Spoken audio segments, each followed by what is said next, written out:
Dear students, in previous sessions we discussed about skeleton in relation to movement and locomotion. We did understand that along with bones, the muscles and the nervous system are also important, and we discussed in detail about 206 bones which we have in our body, axial skeleton and also the appendicular skeleton. Axial skeleton, which makes axis of our body, includes skull, vertebral column and the rib cage, and appendicular skeleton will include the girdles and the limb bones. In skull we studied about cranial bones, the facial bones.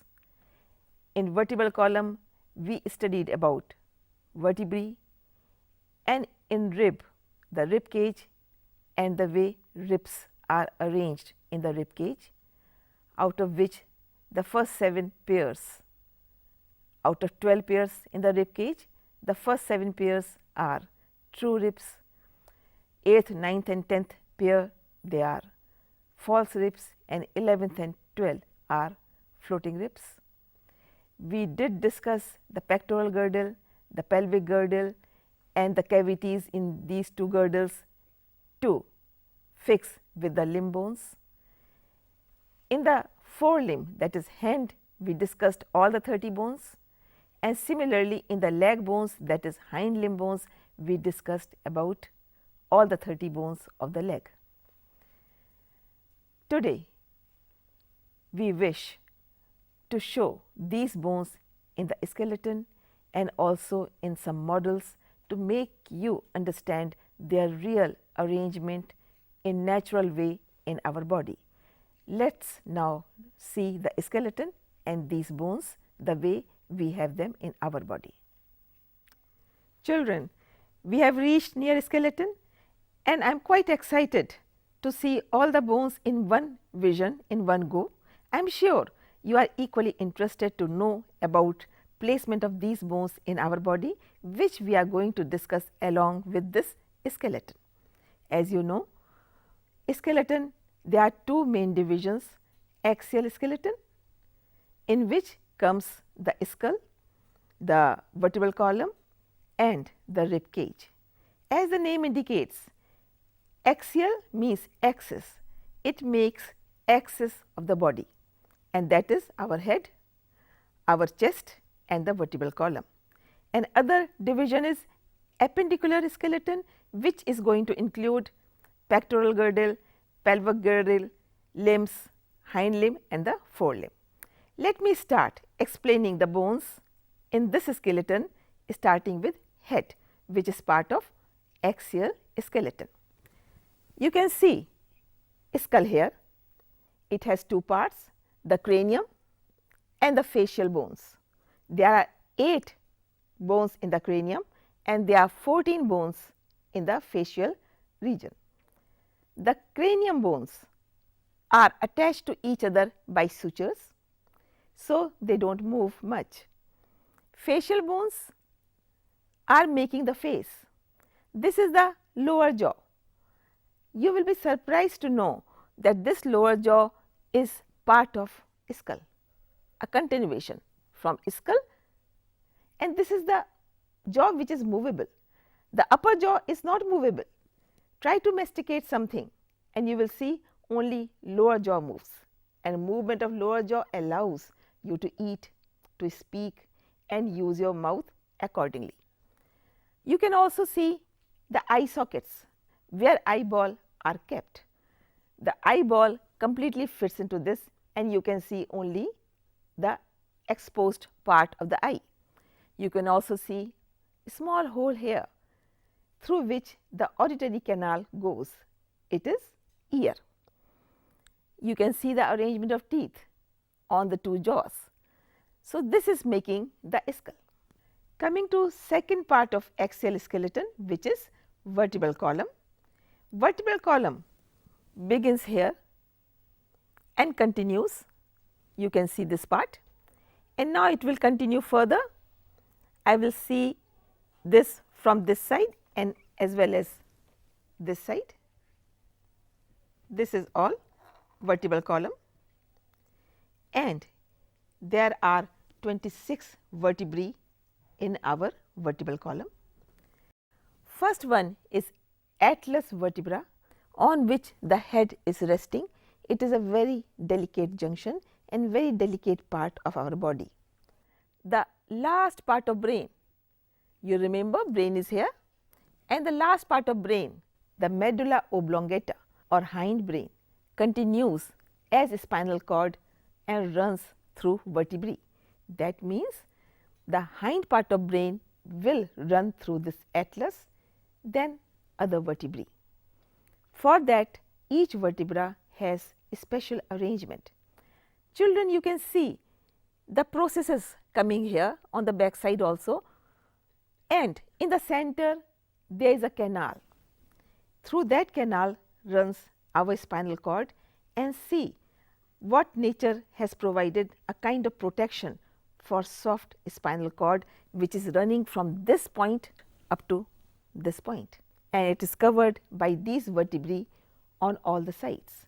Why do we have so many small pieces of bones called vertebrae in our backbone or in our vertebral column? So that there is flexibility in our body. We can move our back, our body right, left or forward or backward, and in doing so our spinal cord is not damaged. Suppose it was one piece, then it would have been a huge pressure on the spinal cord, which is very soft tissue. First vertebra is atlas, second is axis. They have different names individually and independently.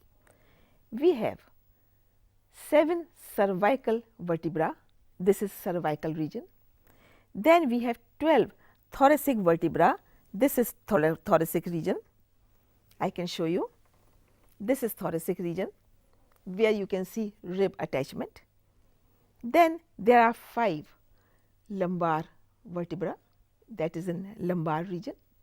Then we have 1 sacrum, it is fused, and 1 coccygeal, that is also fused. You can see a small tail like thing coming out, and that is why sometimes it is also called tail vertebra. This skeleton belongs to human. Suppose it was a skeleton of some other mammal, maybe cow, maybe cat, they have tail. This particular bone will continue in the tail, and that is why it is called tail vertebra. I hope you know, in the process of evolution we evolved from lower mammals who had tail. We do not have tail, but we have tail vertebra, showing that yes, our ancestors did have tail. So, this is about the vertebral column. After this, I come to third part of axial skeleton, ribs and rib cage. This is rib cage and these are ribs. We have 12 pairs of ribs attached to 12 thoracic vertebra. Each rib is attached with vertebra, thoracic vertebra on the dorsal side. Children, you know this is the dorsal side and this is the ventral side. That means this is my ventral side and that is back is dorsal side. So, ribs are attached to dorsal side to the vertebrae of vertebral column and ventral side to sternum. This is sternum. Again, this is an important bone. Out of 12 ribs, the first 7 ribs are directly attached to sternum. I will count for you. This is of course clavicle, it is not rib. I will explain this while talking about pectoral girdle. So, first rib is this 1, 2, 3, 4, 5, 6, 7. You can see their attachment with the sternum 1, 2, 3, 4, 5, 6 and 7. All the 7 are attached to sternum on the ventral side, that is dorsal side, and these are called true ribs. Coming to 8th, 9th and 10th. So, 1, 2, 3, 4, 5, 6, 7, now 8, 9, 10. These 3 which you are seeing, 8, 9 and 10 pair. When I talk of ribs, it is always in pair. Now, these 3 are not attached directly to the sternum. You can see this was 7th, they are attached to the 7th. That is why this kind of curvature to the rib cage. And these 3 pairs of ribs, 8, 9 and 10 are called false ribs. After this, there are 2 more pairs, 11 and 12. You can see this is 11 and this is 12. These are not attached ventrally, only dorsally, and they are called floating ribs.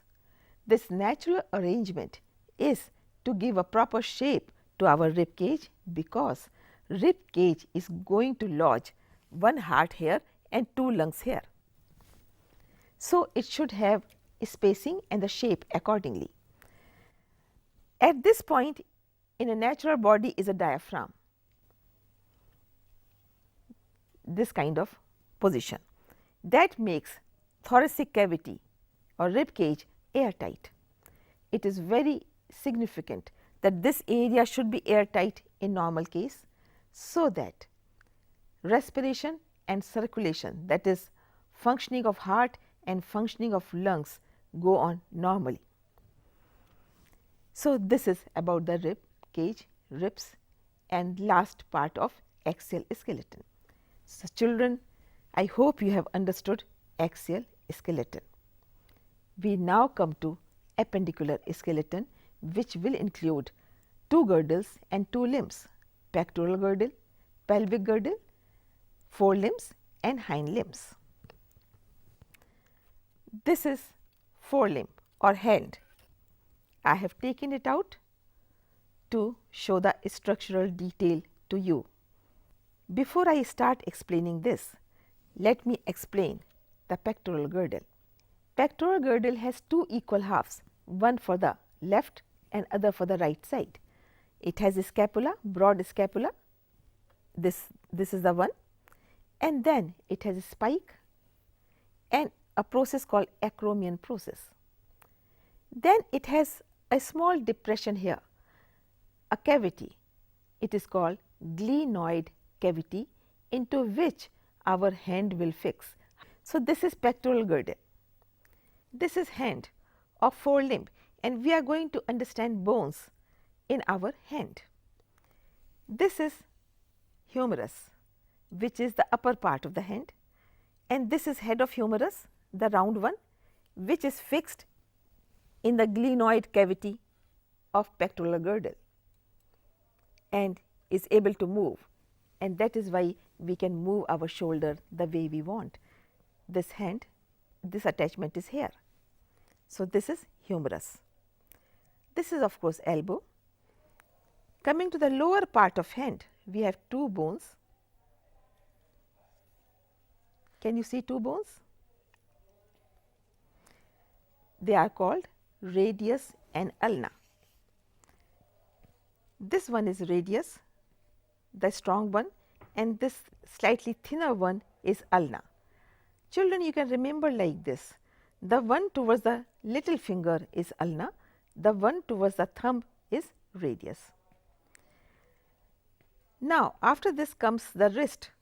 This is a wrist. There are 8 small bones in wrist. You can see small bones here, and when you make movement of your wrist like this, it is possible because of these small bones. Suppose there was one flat bone, then you could not move your hand or wrist in this fashion. After this will come 5 bones here, which make your palm. So, these are carpals. The wrist bones are also called carpals, and these 5 palm bones are called metacarpals. After that are your fingers. Each finger has 3 bones. Similarly, you can see here.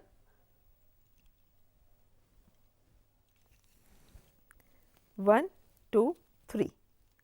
1, 2, 3. Whereas thumb has 2 bones, 1, 2. So, total 14 bones. As I told you, there are 30 bones in our hand. So, this is 1, 2, 3, then 8, then 5, then 14, that totals to 30 bones. You can definitely appreciate, children, the arrangement of small bones in your palm, in your fingers and in your wrist. Because of this, you are able to use your hand the way you want to. And hence, these bones, small bones and the joints are very, very important. So, I have explained to you the pectoral girdle and the forelimb or hand bones. I put it back and then I proceed to hind limb and pelvic girdle. Children, now we will discuss about the pelvic girdle and the hind limb or leg bones. This is pelvic girdle. Pelvic girdle is also having two halves, the right and the left, equal halves for two legs. Each half has 3 bones, ilium, ischium, pubis, and 3 join at one point, and that point has a depression called acetabulum. Acetabulum is the cavity in which head of this bone called femur or thigh bone will fix and will be able to move. This is like ball, head is like ball and acetabulum is like cavity. In that cavity this head will fix and will be able to move. One more thing to tell you, the pubic bone is very important. Between the pubic bones the genitalia is placed. If there is any injury to pubic bone, the whole area in this part is very badly disturbed, including the aperture for urine or urinary aperture or anus or reproductive passages. So, this is a place, that is why it is called pubic bone, because it has pubis area in that genitalia is placed. Coming back to hind limb, which is attached to the pelvic girdle. This is the leg, this is the femur. Children, you know that leg also has 30 bones. This femur has the head which is fixed in acetabulum cavity of pelvic girdle, which allows the movement. Then knee, and after knee 2 bones, tibio and fibula. The fibula is feeble, small or weak, length is equal, but otherwise it is thin, and it is also towards the small toe, and this is towards the big toe. Similarly, like in forelimb, it has tarsals 8, then 5 metatarsals in the feet, and then 14 phalanges or digits. That makes it 30. So, the leg also has 30 bones. With this, we have understood the skull, the neck area, the vertebral column, the rib cage, the pectoral girdle, the forelimb, pelvic girdle and the hind limb, and importance of all these bones in our body. So, children, you have seen a true skeleton. I am sure you have enjoyed seeing the bones in reality, the hand bones, the humerus, the leg bone, femur, and also tarsals, metatarsals, carpals, metacarpals, and it was so interesting to see the vertebrae and the canal through which the spinal cord goes. And you have also seen the importance and the significance of girdles in our body, the pectoral girdle, the way it is arranged to hold the hand, and the pelvic girdle, the way the arrangement allows the movement of leg, and how our bones are arranged in such a wonderful pattern, so that we can move our body in a way we wish to, and we are able to do all the work. Children, finally, I want you to appreciate the arrangement of bones in our body, the flexibility, the utility of joints, tendons, the cartilages and ligaments. Can you imagine if we did not have this kind of flexible arrangement, our body could be in one piece. So, in today's session, we have understood in detail the arrangement of bones, their significance, and the joints and their utility in our body. With this, we come to the end of this session. Thank you.